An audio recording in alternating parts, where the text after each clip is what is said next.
అంశాలు కానీ లేకపోతే ఆయన చేపట్టినటువంటి కార్యక్రమాల్లో కొన్ని కేసులు నమోదు చేసినటువంటి అంశాలు. ప్రస్తుతం వేసినటువంటి పీటీ వారెంట్ ఆయన ఒక లక్కీ డ్రా కార్యక్రమాన్ని జనవరి 16, 2023లో నిర్వహించడం జరిగింది. సంక్రాంతి సందర్భంగా నమోదైనటువంటి కేసుల్లో ఈ పీటీ వారెంట్ వేయడం జరిగింది.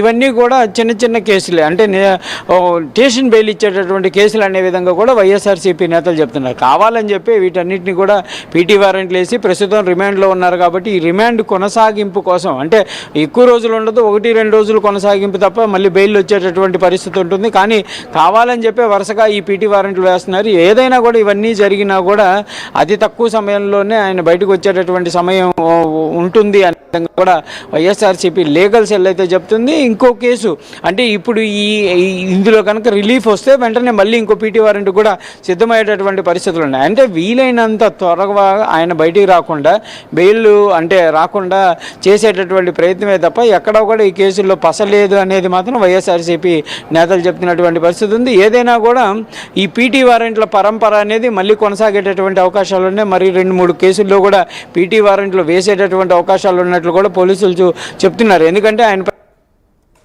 అనేక కేసులకు సంబంధించినటువంటి అంశాలన్నీ కూడా చూస్తున్నారు. ప్రతి దాంట్లో కంపల్సరీగా బెయిల్ తీసుకోవాల్సినటువంటి పరిస్థితి అయితే ఉంటుంది. ఎందుకంటే కోర్టు నుంచి రిలీఫ్ రావడం తప్ప ఎక్కడా కూడా పోలీసులు రిలీఫ్ ఇచ్చేటటువంటి పరిస్థితి ఉండదు. కాబట్టి ప్రతి దాంట్లో ఆయన కోర్టు నుంచి జామీన్ తీసుకొని బయటకు వచ్చేటటువంటి పరిస్థితి ఉంటుంది. లీగల్ సెల్ వాళ్ళు మాత్రం క్లియర్గా చెప్తున్నారు, ఎన్ని కేసులు వేసినా ఈ 2-3 వారాలు వేసేటటువంటి పరిస్థితి ఉంటుంది. కానీ తర్వాత కంపల్సరీగా అన్ని కేసులు అయితే అయిపోయినాయి, కంపల్సరీగా ఆయనకి రిలీఫ్ వచ్చేటటువంటి అవకాశం అయితే క్లియర్గా ఉంటుంది అనే విధంగా కూడా వైసీపీ నేతలు చెప్తున్నారు. ఏదైనా కానీ ఈ రోజు అంబటి రాంబాబు ఒక కొత్త జోష్ కనబడుతుంది అనే విధంగా చెప్పొచ్చు. వచ్చినటువంటి సమయంలో వాళ్ళు అంటే జైలుకి వెళ్ళేటటువంటి సమయంలో జరిగినటువంటి అక్కడ ఏదైనా మాట్లాడుకొచ్చారా? ఆయన అక్రమ కేసు అని కానీ లేకపోతే బయటకు వస్తున్నారని కానీ పోలీసులు ఇబ్బంది పెడుతున్నారని కానీ ఏదైనా మాట్లాడారా ఆయన అక్కడ?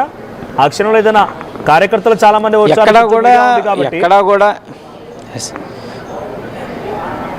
ఎక్కడా కూడా ఆయన ఈ కేసులకు సంబంధించి అంశాన్ని ఉంచడం కానీ లేకపోతే మీడియాలో చెప్పడం కానీ ఏం చేయట్లా. కానీ వాటికి వచ్చినప్పుడు కూడా కొంత జోష్ఫుల్ గా అభివాదం చేశారు. ఈ రోజు అయితే క్లియర్ గా మనం ఒక విజువల్ లో చూడొచ్చు, పోలీసులు నవ్వే విధంగా ఆయన ఒక జోక్ వేయడం జరిగింది. ఒక వార్డును కూడా వాడారు. మీరేం చేస్తారు పెట్టండి అనేటటువంటి అంశాన్ని పెడితే వాళ్ళు కూడా నవ్వారు, అంబటి రాంబాబు కూడా నవ్వడం జరిగింది. అంటే ఇవన్నీ కూడా ప్రభుత్వం పెట్టించే కేసులే, పోలీసులకు సంబంధం లేదు అనేటువంటి ఒక అంశాన్ని చెప్తున్నారు. ఎందుకంటే నల్లపాడు పోలీసులు చేసినటువంటి కేసులో నల్లపాడు సీఏ, అదేవిధంగా పట్టాపురం సీఏ 3rd డిగ్రీ ఉపయోగించారనేటువంటి సమయంలో కూడా కోర్టు ముందు క్లియర్గా ఆయన చెప్పడం జరిగింది, వాళ్ళ సంబంధం లేదు, పై వాళ్ళు ఎవరో చేపించేటటువంటి అంశాలు ఉన్నాయనే విధంగా కోర్టు ముందు ఆయన క్లియర్గా చెప్పినటువంటి పరిస్థితి ఉంది. కాబట్టి ఆయన ఎక్కడా కూడా పోలీసులను వ్యతిరేకిస్తున్నటువంటి పరిస్థితి లేదు. ఇదంతా కూడా ప్రభుత్వం నుంచి వచ్చేటటువంటి ఒత్తిడి ద్వారానే వాళ్ళు పెడుతున్నటువంటి పరిస్థితి కాబట్టి కంపల్సరిగా ఆయన ఎక్కడ ఈ మాటలు మాట్లాడటం కానీ లేదా కార్యకర్తలతో మాట్లాడటం కానీ లేదు. కాకపోతే కొంత సమయం వాళ్ళ కుటుంబ సభ్యులను కలవడానికి ఒక 1 అవర్ సమయం ఇవ్వడం జరిగింది. దాంట్లో 20 నిమిషాల వరకు కుటుంబ సభ్యులతో మాట్లాడి చాలా ధైర్యం చెప్పినటువంటి పరిస్థితి ఉందనే విధంగా కూడా కుటుంబ సభ్యులు కొంత ఇంటర్నల్గా వాళ్ళ ఏం చేసేది ఉండదు.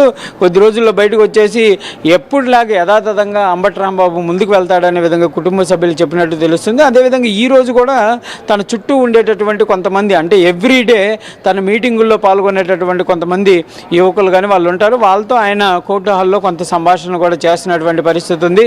చాలా రిలీఫ్గా ఆయన కూర్చొని ఈ కేసుకు సంబంధించినటువంటి అంశాలు చర్చిస్తున్నటువంటి భయాందోళనకు గురవు ఒక టెన్షన్, అంటే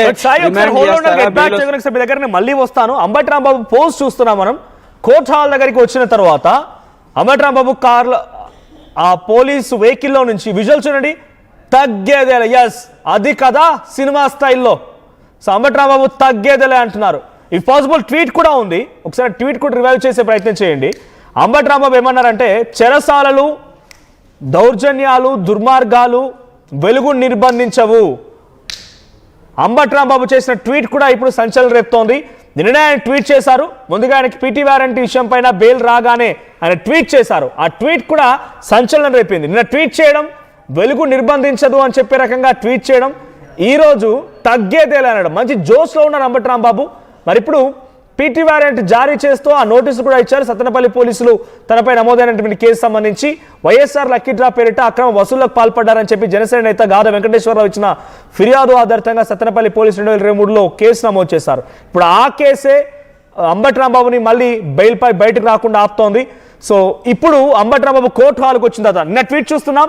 నిన్న ట్వీట్ ఏమో దౌర్జన్యాలు, దాడులు, చెరసాలలు వెలుగుని బంధించలేవన్నారు. ఈ రోజు తగ్గేదిలే అంటున్నారు.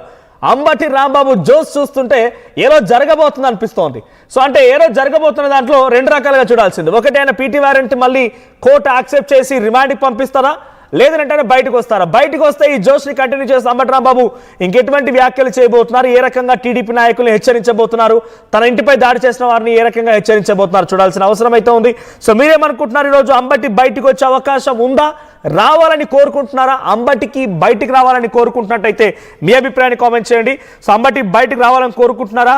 Yes or no? Please do comment.